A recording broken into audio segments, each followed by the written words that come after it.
고난 중에도 가끔씩 하나님께서 허락하신 즐거운 축제의 시간이 있었다.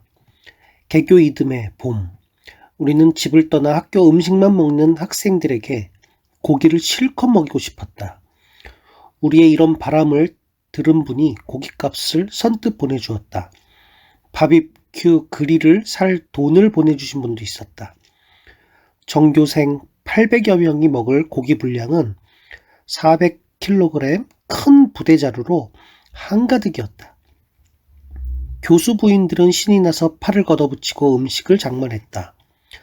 엄청난 분량의 고기와 양념을 40개의 비닐봉지에 나누어 담고 흔들어서 고루 간이 배게 했다. 바비큐 그릴과 숯, 고기가 40개 팀별로 분배되었고 수업만 끝나면 저녁 파티가 열릴 예정이었다. 하지만 그날 아침부터 하늘에 먹구름이 끼고 먼지바람이 일었다. 중간고사도 끝나고 모처럼 홀가분하게 파티를 고대하던 우리들의 실망은 이만저만 아니었다. 더구나 낮에는 비까지 내렸다. 어떤 학생들은 젊은 열기를 식히려는 듯 비에 흠뻑 젖은 채 운동장에서 농구를 했다. 비는 좀처럼 그칠 것 같지 않았다. 하나님, 모처럼 파티를 열려고 하는데 비 좀 그치게 해주세요. 흩뿌리는 빗발 속에서 숯불을 피우기 시작했다. 여기저기 숯불 연기가 피어날 즈음 역풍이 불면서 어둡던 하늘이 개더니 거짓말처럼 비가 그쳤다. 다들 얼굴에 웃음꽃이 한가득 피어났다. 봄, 가을이면 바람과 비와 안개 때문에 비행기가 자주 결항되는 포항. 오늘 같은 행사가 있을 때마다 한동 식구들은 조마조마한 마음으로 기도했고 그때마다 하나님께서는 우리에게 아슬아슬한 기쁨을 선사해 주었다. 그냥 우연의 일치일 뿐이라고 할 사람도 있겠지만 바람 많은 포항에서 좋은 날씨가 아니라면 이 광야의 파티는 이루어질 수 없었기에 나는 하나님께 감사드렸다. 금세 숯하는 냄새, 연기 냄새, 구수한 고기 냄새가 운동장을 가득 채웠다. 한동 식구들은 젓가락을 들고 뜨겁게 달구어진 그릴 주변에 빙 둘러섰다. 고기가 익을 새도 없이 모두들 정신없이 젓가락을 입으로 가져갔다.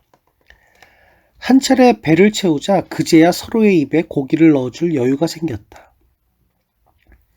마른 논에 물 들어가는 것과 자식 입에 밥 들어가는 것처럼 기분 좋은 것이 없다던 옛말처럼 나는 모처럼 행복했다. 남편은 학생들 사이를 오가며 그들의 어깨를 두드렸다. 웃음소리, 노랫소리, 풍악소리. 학생들은 덩실덩실 춤을 추며 운동장을 돌기 시작했다. 학생, 교수, 가족들이 한데 어울려 어깨동무하고 흥겹게 운동장을 돌았다.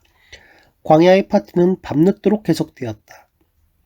그 다음날 식당 게시판에 쪽지 하나가 붙었다. 어젯밤 너무 늦어 우리 팀의 바베큐 그릴을 치우지 않고 잤습니다. 그런데 아침에 일어나 보니 누군가 깨끗이 청소해 놓았더군요. 몹시 부끄러웠습니다. 저희에게 게으르지 말라는 교훈을 주셔서 감사합니다. 그 후로 수요일이면 학교 캠퍼스에는 구수하게 고기 굽는 냄새가 종종 난다. 어느 팀인가 바비큐 파티를 열고 있는 것이다. 한동대에는 보이지 않는 하나님의 손길이 묻어나지 않는 곳이 없었다. 농구장만 해도 그렇다. 아들 호민이가 나를 설득하기 시작했다. 흙바닥에서 농구를 하면 다치기 쉬운데 농구장을 위한 모금 운동을 어머니가 한번 시작해 보시죠. 학교에서 직접 공사를 하면 비용도 적게 들 텐데요. 학교 형편을 아는 우리 학생들은 농구장이 없어도 크게 불평하지 않았다. 농구장이 있다면야 얼마나 좋겠는가. 사고 위험도 줄고. 얼마 후 나는 하나님께 간구하는 마음으로 기금 마련에 나섰다. 몇몇 분의 도움으로 농구장 기금이 어느 정도 마련되었다. 겨울바람이 손끝에 시렸지만 곧 방학이 끝나면 새로 생긴 농구장에서 날렵하게 뛸 학생들의 모습을 그려보며 내 마음은 한없이 설레었다. 개학을 며칠 앞둔 어느 날 이기복 교수는 바삐 지나가는 민준호 군을 불러 세웠다. 준호야, 너 저게 뭔 줄 아니? 한창 바닥공사가 진행 중인 농구장을 가리키며 말했다. 교수님 뭔데요? 농구장이야. 그러자 준호군은 놀란 표정으로 대뜸 물었다. 교수님, 돈이 어디서 났는데요? 어디서 나긴 하나님께서 주셨지. 그러고 보니 우리 총장님과 학생회장 재수 선배는 비슷한 데가 많아요. 돈이 없는데도 밀고 나가자 하시는 것이 비슷해요. 내일 연세대학 총학생회 임원들이 우리 학교를 방문하는데 지금 우리한텐 몇만 원밖에 없거든요. 그래서 지금 선배가 기도실에서 기도하고 있어요. 이 교수는 마침 학교를 후원하려고 모아두었던 돈을 준호에게 내밀었다. 이 정도면 되겠니? 수표를 세던 준호가 놀라면서 말했다. 우와, 100만 원이 넘잖아요. 재수 선배 기도빨 정말 세네. 기도하러 간 지 몇 분도 안 됐는데 하나님께서 이렇게 빨리 응답해 주시다니. 교수님 감사합니다. 선배에게 가서 기도가 응답되었다고 알려야겠어요. 준호군은 신이 나서 뛰어가다가 돌아서서 말했다. 아참, 교수님, 어젯밤 총학생회 일로 모두들 새벽까지 일했거든요. 그런데 어디선가 샥샥샥 하는 소리가 들리는 거예요. 이게 무슨 소리야? 귀신 소린가? 하고 밖에 나가보니까 어떤 남자가 몸을 굽히고 앉아 긴 막대기로 땅바닥을 밀고 있잖아요. 자세히 보니 유감독님이셨어요. 그게 바로 농구장이었군요. 유감독은 한밤중에도 시멘트가 굳기 전에 바닥을 고르고 있었던 것이다. 좌우간 귀신소동의 주인공 유감독은 몰말린다니까. 이 교수와 나는 오랜만에 신나게 웃었다. 평생을 건축공사 일에 종사했다는 유감독은 1995년 학교에 오자마자 몇 사람 몫을 너끈히 감당할 정도로 열심이었다. 학교 구석구석에는 군살이 박힌 투박한 그의 손이 미치지 않은 곳이 없었다. 허리에 찬 삐삐가 울리면 그는 생활관으로 물이 내려가지 않는다는 화장실로, 학교 동력실로, 아픈 학생을 태우고 병원 응급실로 향했다. 한밤중에도 차편이 없다고 호소하는 학생을 데리러 시외버스 터널로 가는 그의 발걸음은 환갑을 바라보는 나이에도 언제나 청년처럼 날렵했다. 아무리 많은 학생들이 올라가서 뛰고 춤추어도 끄떡없을 정도로 튼튼한 오픈광장의 철제무대도 그가 경비를 절약하려고 철근을 직접 사가지고 와서 학생들과 함께 만든 것이었다. 학생들의 장기자랑 심사위원으로 추대되어 양복을 말쑥하게 차려입고 위원석에 앉아 점수를 매기랴, 연신 울리는 삐삐에 대답하랴. 그는 학교에서 가장 바쁜 사람이었다. 그도 젊었을 땐 가족들의 애간장을 태우며 한가락하던 사람이었다고 한다. 하지만 한동대에 온 뒤로는 순한 양처럼 변했다고 했다. 그는 학생들을 지극히 사랑했고 학생들도 그를 무척 따랐다. 학생들 이름을 줄줄이 외며 누구끼리 쉬쉬고 누구는 깨어졌고 하는 학생들 사정도 훤히 꿰고 있었다. 그의 집에는 아무 때고 불쑥 찾아오는 학생들을 위해 늘 따뜻한 밥이 준비되어 있을 정도였다. 부모가 그리운 학생들이 찾아와 한숨 자며 놀다 가는 곳이기도 했다. 그는 한동대라는 고난의 현장에서 하나님이 살아계심을 함께 목격할 때마다 굵은 눈물을 쏟아내는 열정의 신앙인으로 어느새 거듭나 있었다. 남편은 처음 한동대가 개교했을 때부터 인성교육을 위해 기숙사 공동체 생활을 강조해왔다.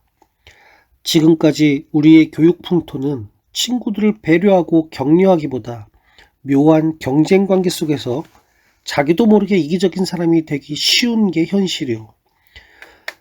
그런데 한동대 생활관에서 4년 동안 연령, 성격, 가정환경, 문화가 다른 국내외의 다양한 학생들이 더불어 살면 철이 철을 날카롭게 하듯이 친구가 친구의 얼굴을 빛나게 하듯이 서로를 통해 인격이 다듬어지며 성숙할 거요.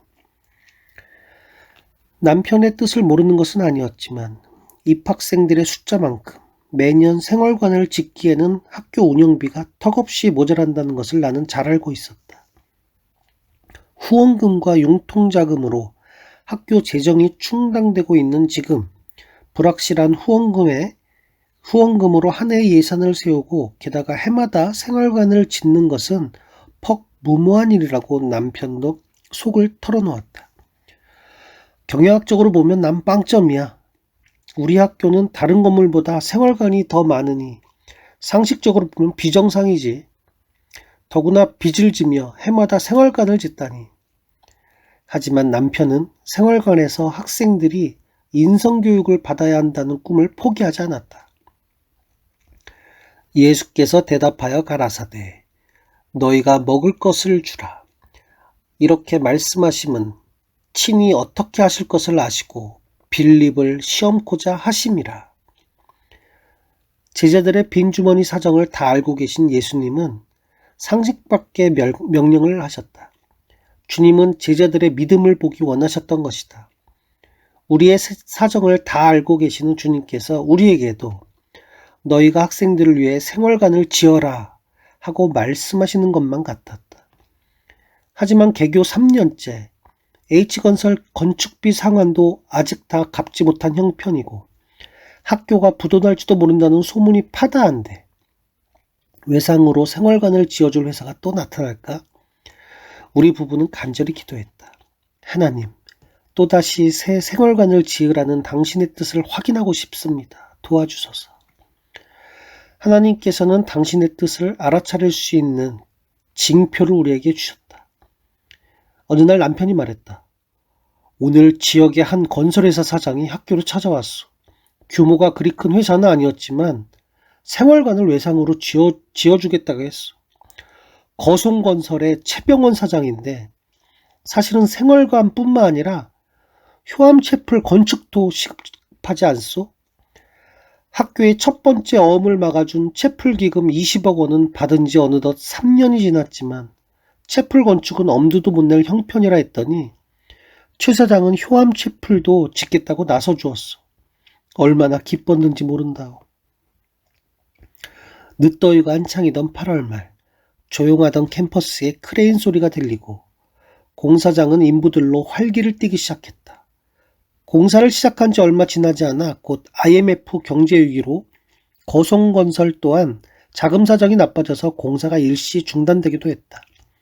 하지만 최 사장은 자신의 개인 재산을 담보로 은행 융자를 얻어 공사를 진행했다.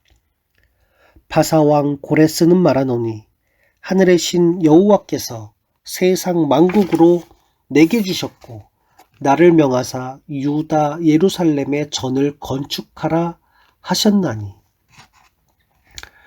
이번에도 새학년도 입학식 이전에 생활관 공사를 마무리해야 하는데 해는 짧아지고 날씨도 추워지고 여간 걱정이 아니었다.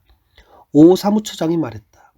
시일이 너무나도 촉박해서 모포로 건물을 쌓은 후 열풍기로 시멘트를 건조시키다가 모포에 불이 붙어 공사장에서 불이 나는 소동까지 벌어졌었죠. 엎친 데 덮친 격으로 불 끄던 학생이 구덩이에 빠져 발목을 다치는 바람에 설림병원 응급실로 옮기랴 허겁지겁 불을 끄랴 그야말로 정신없는 하루를 보내기도 했습니다. 어느 날 건설 현장에서 만난 최 사장이 말했다. 저는 기독교인은 아니지만 한동대는 확실히 다른 것이 있습니다. 다른 공사장과 뭔가 다릅니다. 한동대에서 일하시는 분들은 잠시도 한눈을 팔지 않고 저렇게 성실한 사람들만 옵니다. 저기 저 건물 좀 보세요. 벽돌 하나, 줄눈 하나 삐뚤지 않고 매끈하지 않습니까? 그리고 무엇보다 지독히 어려운 고비들을 아슬아슬하게 넘기며 학교가 여기까지 온 것을 보면 확실히 한동대를 지켜주시는 하나님이 계신 것 같습니다. 그래서 저도 좀 위험합니다. 이러다가 저도 언젠가 기독교인이 될 것 같아서. 효암채플 헌당 예배를 드리는 날 그에게 감사패를 전달하며 남편이 말했다. 개인의 재산을 담보하면서까지 이 아름다운 채플을 완성해 주신 최 사장님께 진심으로 감사드립니다. 최 사장님은 한동의 고레스 왕입니다.